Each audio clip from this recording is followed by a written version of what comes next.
tiene que ser creado por ley, ya sea nacional, departamental o municipal. Cuando hablamos de derecho penal, también hablamos de principio de legalidad, porque toda figura penal, ¿verdad?, que sea calificada como delito, tiene que estar establecida como tal en la ley penal, si no, no lo es, pues. Y así todas las materias se impregnan del principio de legalidad o de reserva de ley. Y el notariado no es la excepción. El notariado también se atiene al principio de legalidad. Y es tanto el, el cuidado o la reserva legal que se tiene que a la fecha de hoy contamos pues con una ley específica del notariado plurinacional, que es esta ley 483, que regula toda la actuación del notariado plurinacional, ¿no? También tenemos el decreto reglamentario, ¿verdad? Y luego tenemos las otras materias o las otras normas de carácter supletorio, como el Código Civil, el Código de Comercio, el Código de Familia y otros. Entonces, el principio de legalidad es algo que se cumple constantemente y en todas y cada una de las actuaciones del notario de fe pública y también de cualquier funcionario de fe, de cualquier funcionario público, ¿no?, del Estado, ¿no? Y digamos, tan al pie de la letra se cumple este principio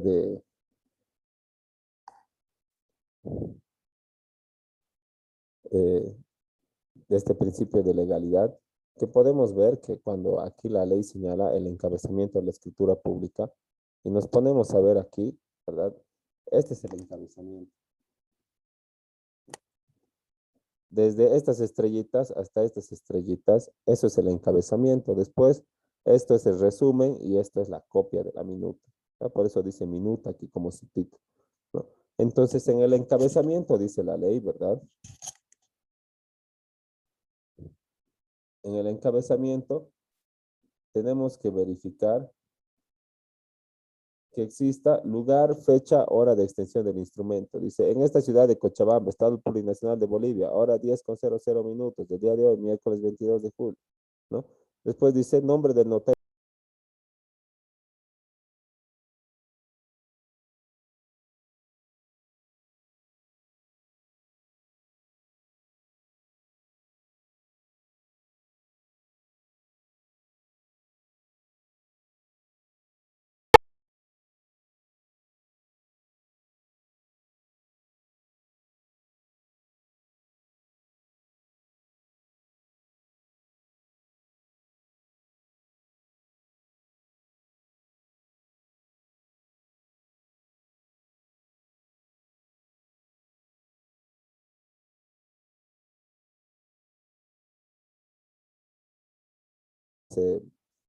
Las actuaciones notariales son, como pueden ver, una de las funciones públicas que cumplen al pie de la letra, pues el principio de legalidad, ¿no? Y así también está, más allá tiene qué partes van a componer el cuerpo de la escritura, cuál es la conclusión, cómo se archiva, bueno, todo está normado y con arreglo a un principio de legalidad, que es lo que queríamos hacer notar con este artículo 54 del encabezamiento, ¿no? Para que podamos ver que toda actuación notarial se ajusta siempre a una ley.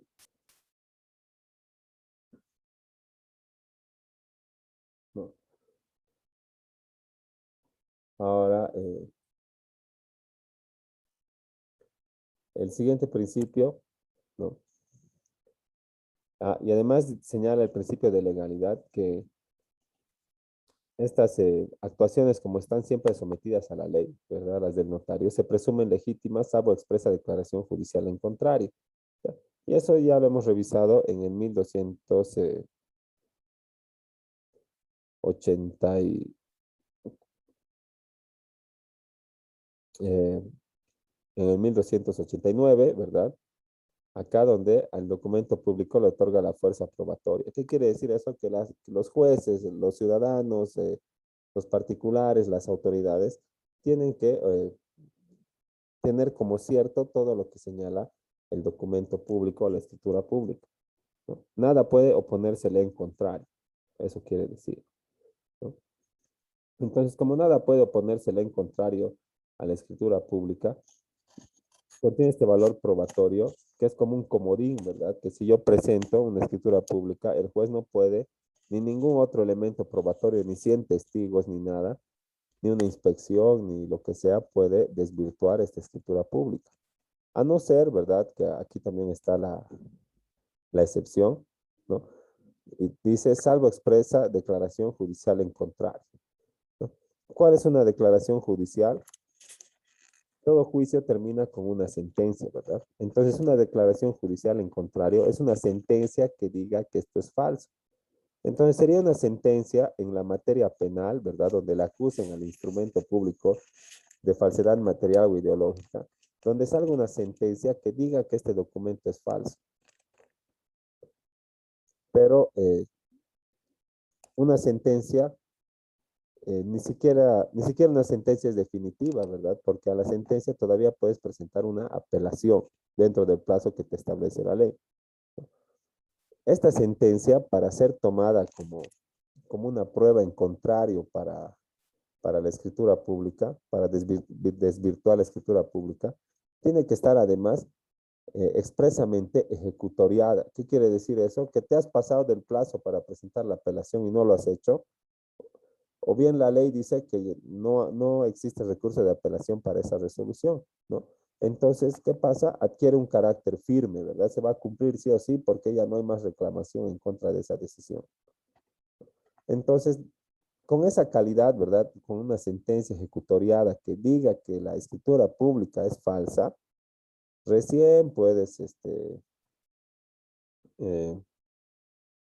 eh, desvirtuar u observar la legitimidad de lo expresado en esa escritura pública. Si no, ni modo, pues se hace caso a lo que dice ahí. Luego está el principio de rogación y tiene que ver con la presencia o la, la concurrencia de las partes a la notaría de fe pública para solicitar un servicio, la realización de un servicio notarial, ¿no? Entonces la rogación eh, se traduce en este acto de solicitud del servicio por parte de los interesados. Más o menos sería como ir al notario a impetrar, a rogar, ¿verdad? La rogación. Ya pues, doctorcito, hazmelo una escritura pública, ¿no? El, pero este principio de rogación eh, tiene que ver también con este principio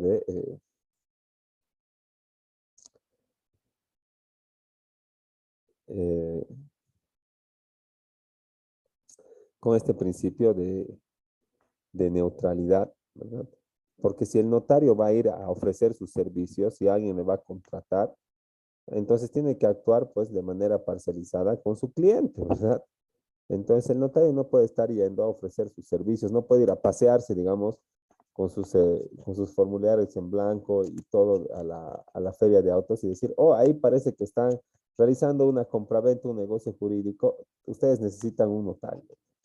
No, tenemos que, o bueno, el notario tiene que esperar a que las partes le soliciten el servicio en el despacho notarial, ¿no? Entonces, ahí se activa recién la actuación y el asesoramiento del notario cuando se cumple con este principio de rogación o cuando se comprueba o efectiviza la concurrencia de las partes al despacho notarial y solicitan en la elaboración de cualquiera de la alta gama de documentos que hace el notario, ¿verdad? Puede ser una carta notariada, puede ser una escritura pública, puede ser un poder, puede ser una hipoteca, puede ser una cancelación del gravamen, puede ser un usufructo u otras, otro tipo de escrituras públicas también, ¿verdad? Una acta notariada, una declaración voluntaria, ¿no? Incluso un divorcio o un permiso de viaje al exterior ahora. ¿no? Y bueno, eso para el principio de rogación, ¿no? No hay mucho más que explicar. Y luego está el principio de inmediación, que es el contacto directo e inmediato entre los interesados con el notario de fe pública y el documento o el acto jurídico. Entonces, el principio de inmediación también cumple en la función judicial, ¿verdad? Y quiere decir, y se traduce en el contacto del juez con las partes, ¿no? Cuando les llama a audiencia, cuando va a inspecciones oculares, ¿no? Pero bueno, el notario, como se activa con la rogación y tiene este carácter de servicio a la sociedad, ¿verdad? Entonces, mucho más, o por lo menos igual que en la actividad judicial, tiene que existir la inmediación, ¿verdad? Tiene que existir contacto directo entre los interesados con el notario. ¿Qué quiere decir? Que los notarios van a ir, perdón, las partes interesadas o sus representantes van a ir al notario a solicitar el servicio de manera personal, ¿no? De manera física. Y cuando vayan a solicitar el servicio de manera física, el notario va a comprobar con sus sentidos la identidad de las partes, va a solicitar sus carnet de identidad, va a ver si son ellos, si está vigente, les va a preguntar cuál es el motivo, ¿verdad? ¿Qué quieren hacer con la escritura pública? O si en su caso entienden las consecuencias jurídicas del documento que quieren hacer protocolizar, ¿no? Y si no, se las va a explicar. No, pero esto no se podría hacer sin el contacto directo. Y tampoco podría darse, digamos, una fe pública que tenga legitimidad o validez, ¿no? Si no existiría inmediación. Y por eso también existe una unidad del acto, o sea, las partes no pueden ir no podemos ir tú hoy día y yo mañana, aunque en algunas notarías sí hacen eso cuando son conocidos, pero eso está mal, ¿verdad? Tienen que ser todos al mismo tiempo.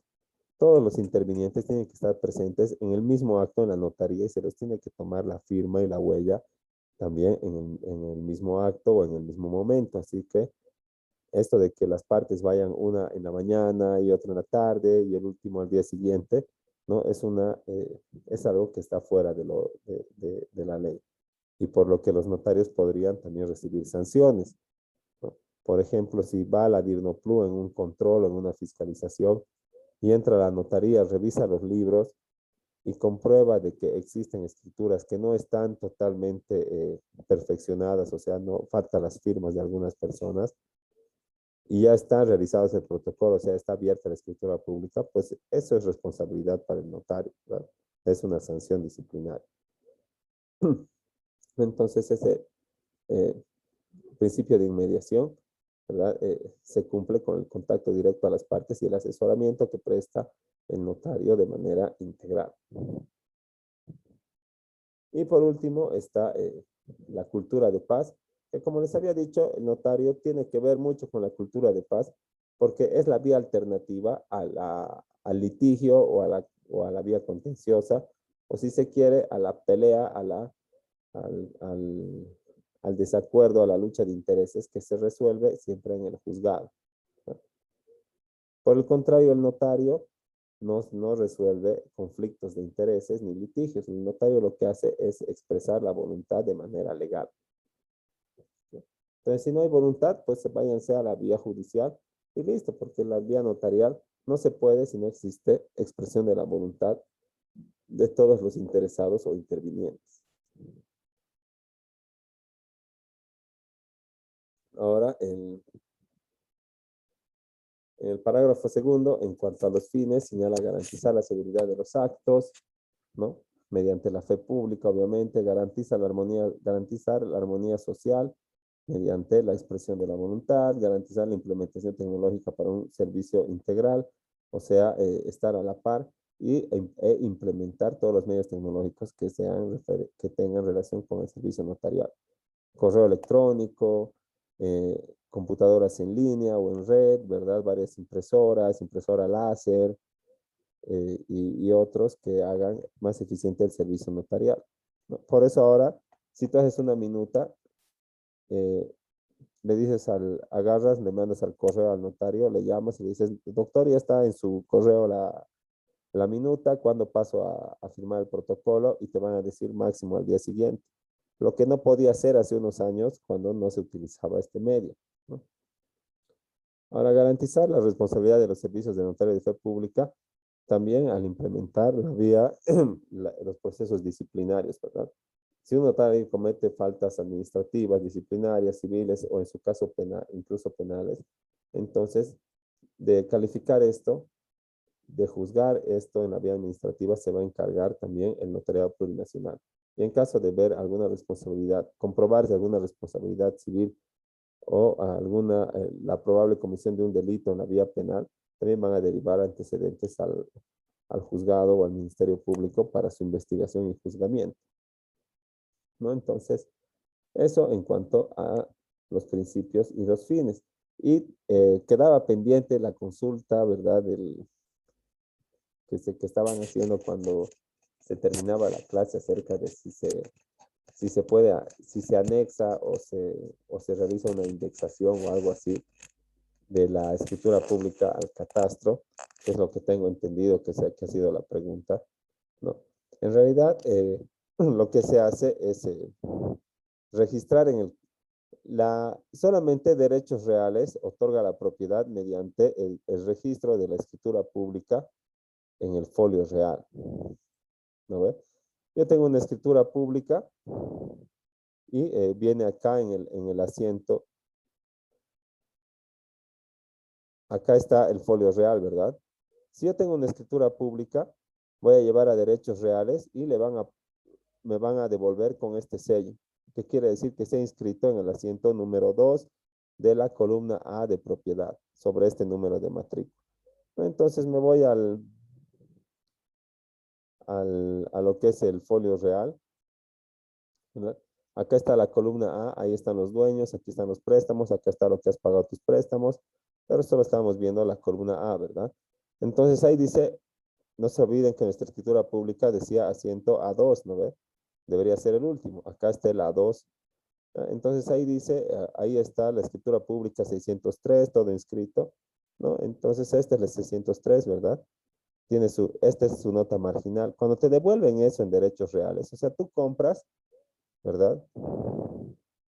Tú compras algo, haces tu minuta, vas a la alcaldía, te ponen los sellos, te otorgan el impuesto, vas y pagas el impuesto a la transferencia, eso más los carnets de identidad llevas a la notaría, te lo protocolizan, te lo vuelven esta escritura pública y esta escritura pública, no con todos los otros requisitos, metes a derechos reales. Metes a derechos reales y te devuelven esto. ¿No ve? Tu misma escritura pública con el sellito y tu folio real en el que está inscrita esa escritura pública. Ahí ya eres propietario, recién eres propietario. Pero te falta la parte técnica, ¿verdad? La parte del gobierno autónomo municipal. Hasta ahí has concluido derechos reales y tu folio real, ¿no? Tienes que agarrar esta escritura pública que tiene el sello, o que se llama nota marginal, más tu folio real y otros requisitos e ir a la alcaldía y tienes que tramitar el registro catastral. Entonces, cuando tramites el registro catastral, te van a entregar esta hoja que es el registro catastral, ¿no ve? Y acá va a estar el asiento que tú has inscrito, el último, ¿verdad? Acá en este caso dice el A4, ¿no? Este es de otro departamento, ¿no? Entonces, en el caso de nuestro ejemplo, acá debería estar el A2, ¿no ve? Y ahí recién, o sea, cuando consigas este registro catastral, recién tienes la documentación completa. Puedes hacer hasta antes del registro catastral y tenerlo así, no importa, pero al rato que quieras hipotecar o vender, van a exigirle a tu comprador o al banco que te quiere hipotecar la fotocopia o el registro catastral del último asiento. Y ahí te vas a ver en figurillas porque vas a tener que hacer el trámite recién, ¿verdad? Y un mes después recién vas a poder entregar esto. Así que ahí es donde se anexa o ahí es donde se anota la escritura pública en el registro catastral. Una vez que está registrado en derechos reales y tiene su asiento, ¿no? Solo se anota su asiento. No sé si esa era la pregunta o si ha quedado alguna duda o no está algo muy claro.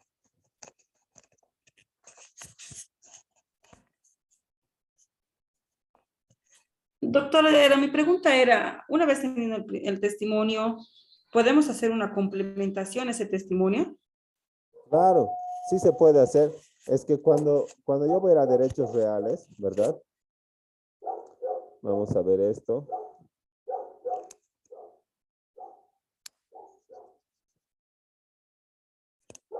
Cuando yo vaya a derechos reales, puede ser que en la alcaldía no se den cuenta de que aquí hay un error, me lo sellen.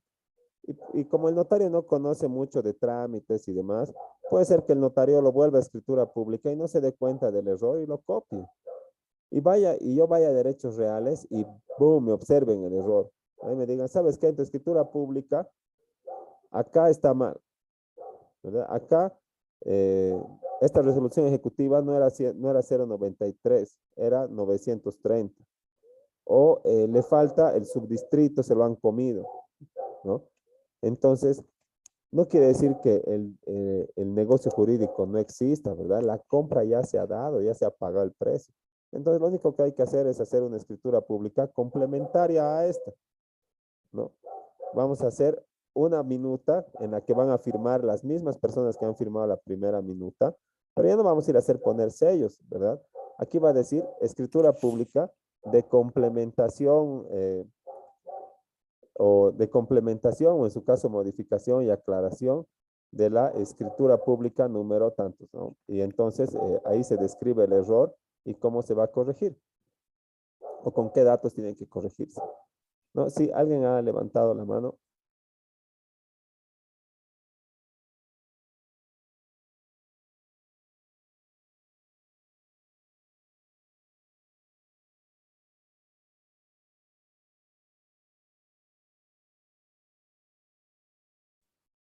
Eh, ¿Hay alguna duda hasta ahí? Porque todavía, digamos, ahí no termina el proceso, ¿no? Haces tu minuta complementaria, la llevas al notario, la haces protocolizar y corregida la observación, la acompañas a la original, o sea, a la minuta de origen, y las 2 minutas van a entrar al trámite y a las 2 minutas te lo van a poner la misma nota marginal que les había mostrado aquí. Y listo. Y en el asiento va a estar descrito tanto la escritura pública de origen como la escritura pública complementaria. Y eso sí se puede complementar, corregir y modificar. Y doctor, que digamos, cuando hacemos una ley 247, tanto de identidad como técnico, Ajá. ambos se forman en el asiento 2 y asiento A3. Claro, cuando haces una 247, digamos, en el caso que que acabamos de explicar, eh, se han dado cuenta del error antes de inscribir, ¿no ve? Y te han dicho, antes de que te lo registre, anda a traer la complementaria porque esto está mal. Pero una 247 haces cuando han hecho el registro y te han entregado el asiento y tú ves y dices, oh, está mal, está mal mi carnet o está mal mi nombre o en su caso falta algún dato técnico, ¿verdad? Como aquí arriba, acá, ¿no?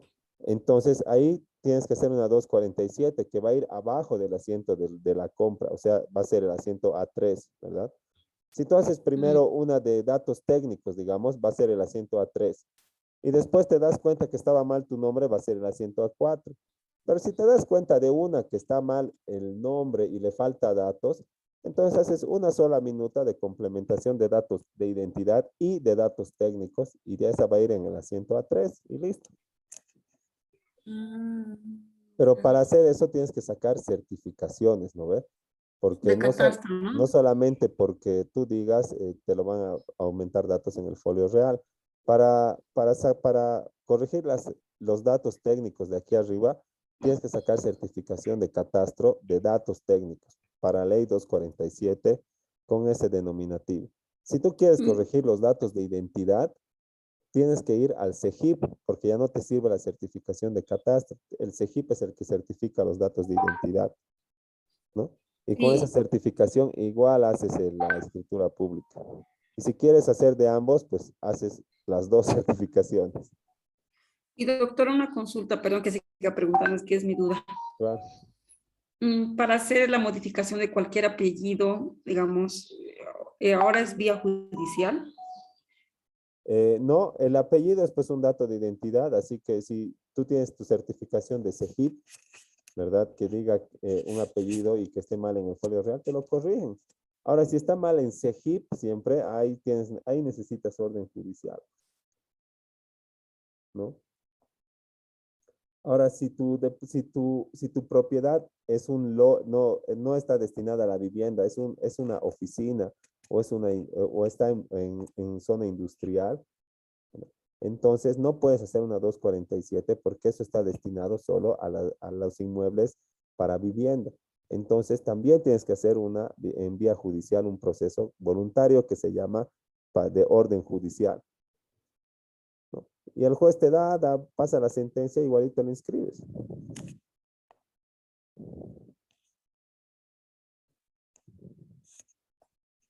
Eso es. No sé si hay alguna otra duda o está, en su caso está claro lo que se ha explicado.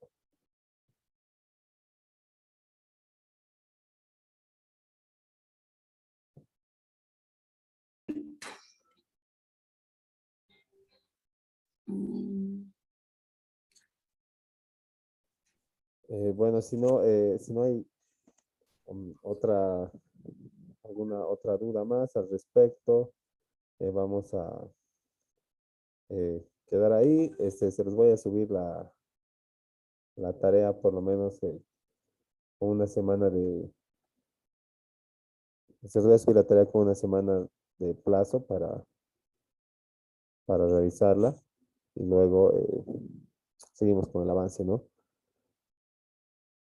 Está bien, doctor, gracias. Ok, entonces nos vemos la siguiente clase que sería el viernes y nos comunicamos nomás por WhatsApp.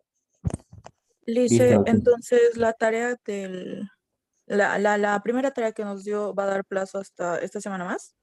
No, se los voy a subir la tarea que corresponde a esta lección que acabamos de terminar. Ah, perdón, Lice, gracias. Sí, no, está todo bien. Quedamos ahí y nos vemos el viernes. Hasta luego. Hasta luego, doctor. Buenas noches. Buenas noches, hasta luego.